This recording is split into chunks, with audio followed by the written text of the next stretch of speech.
Okay, so in the final part of this lecture, let's look at an example of multicollinearity and see how we can deal with that. And guys, as a reminder, what is multicollinearity? If your x1 and x2 and x3, and maybe for simplicity in the Venn diagram, I'm just going to use x1 and x2, are very correlated with each other. This is x1, this is x2. We already know that what will happen. Your beta hat 1, beta hat 2 are going to be still unbiased, which is a good thing, but the variance is going to somehow be inflated because we are using very tiny little information for both of them.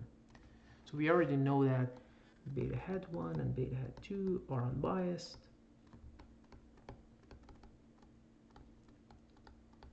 But the variance of either of them, I just call it I, and well, let's do J. Text use J. And J is equal to 1 and 2 is going to be large. Okay. And let me say it one more time that we are interested, whatever we do to the model, overspecification, underspecification, we want to see what happens to unbiasedness and variance. And there's always trade-off between the two. Okay. Okay, so I already know what is multicollinearity, and let's look at yet another example from the textbook. Let's say average score is the average standardized test score of a school, and teaching expenditure is expenditure for teachers, math expenditure is expenditure for instructional materials, and then let's put all the other expenditure in a new variable, call it other expenditure, right? We know that these are all expenditures. So there's a good chance that this x1, x2, x3 are very, very super correlated. So we have something like this, x1, x2, x3, something like this, right? They're very correlated with each other. Okay. And they will be strongly correlated because if a school has a lot of resources, it will spend a lot on everything else. And as a consequence, the sampling variance, well, we'll see what is the effect. The sampling variance of the estimated effects will be large. Do you remember here? Why it is large? Because OLS is going to use very tiny little information to calculate the beta hat 1, beta hat 2. It is going to be unbiased, that's the good news, but the bad news is that the variance is going to be large, right? So what is the trade? We already talked about this trade-off. What is the trade-off here if we drop one of the explanatory variables, for example, other expenditure?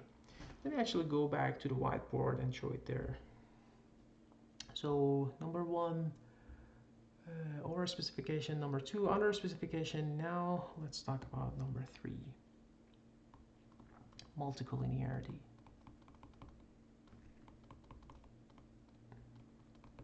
I hope that you're enjoying the use of this Venn diagram, because without Venn diagram it's really abstract to go over the intuitions.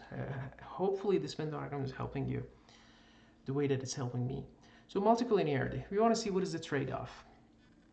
So here is a model that is x1, x2, some sort of suffering from multicollinearity. So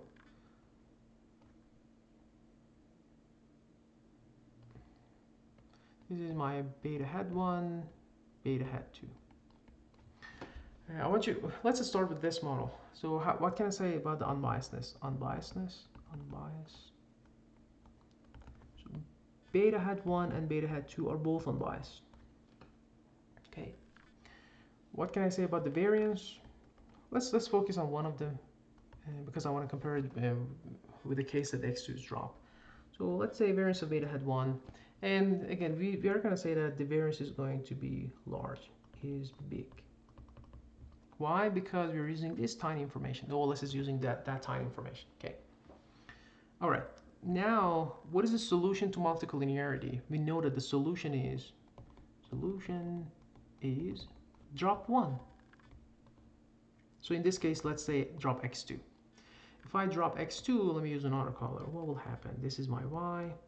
This is my x1. x2 is dropped. So this is going to be the new thing. Let's again call it beta tilde 1.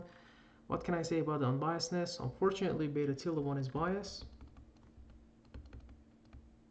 but the variance of beta tilde 1 is small. So this is the trade-off that you have to always have in mind, that if the model is suffering from multicollinearity, should I go ahead and drop one of them? Again, if you ask me, most of the time I include it in the model. It's because I don't like this property at all. I don't like this problem. If I drop something and make the coefficient autocoefficients bias, I cannot deal with it. No, I have to. But on the other hand, if if the variance is big, I can add more information to the model, right? I can use, again, if I have the luxury to increase the sample size, that would be very ideal, right? In general, in econometrics, there's this true statement out there that say, if you give me a large enough sample, I can prove anything. Okay, so if the sample size is very large, at the end of the day, you get the population, right? So in the population, you will observe that beta 1. So you're done. You don't need econometrics, right?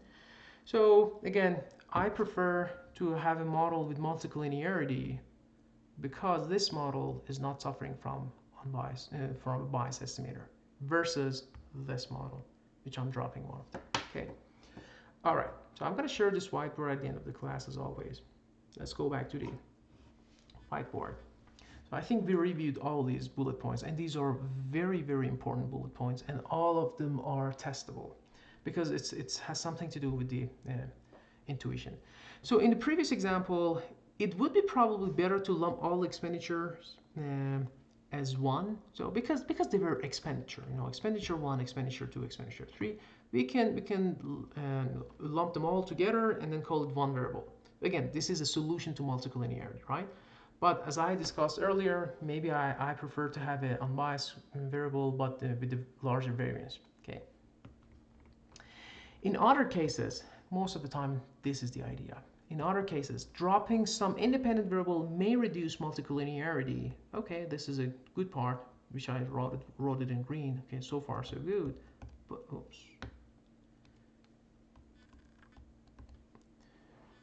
What does it imply? Reduce multicollinearity. It means that okay, the variance is going to get smaller, but may lead to omitted variable bias. We don't like this one at all. At all. Okay. And so the other thing is that only the sampling variance of the variables involved in the multicollinearity will be inflated. Okay. And finally, note that the multicollinearity is not a violation of assumption number 3. So we already discussed this one, but let me actually leave this one as an exercise for you. Only the sampling variance of the variables involved in the multicollinearity will be inflated. I want you to use Venn diagram and then just explore the idea of why that's the case. So, and basically we're talking about this. This is y, this is x1, x2, this is x3. I want you to go ahead and drop x2 and then answer these questions. What will happen to the bias of beta 1? What will happen to bias of beta 3? What will happen to variance of beta 1? What will happen to variance of beta 3? Okay, if I drop the x2 from this model, and then you should be able to relate to this statement. All right. Finally, how do we detect multicollinearity in a model? So it's very easy.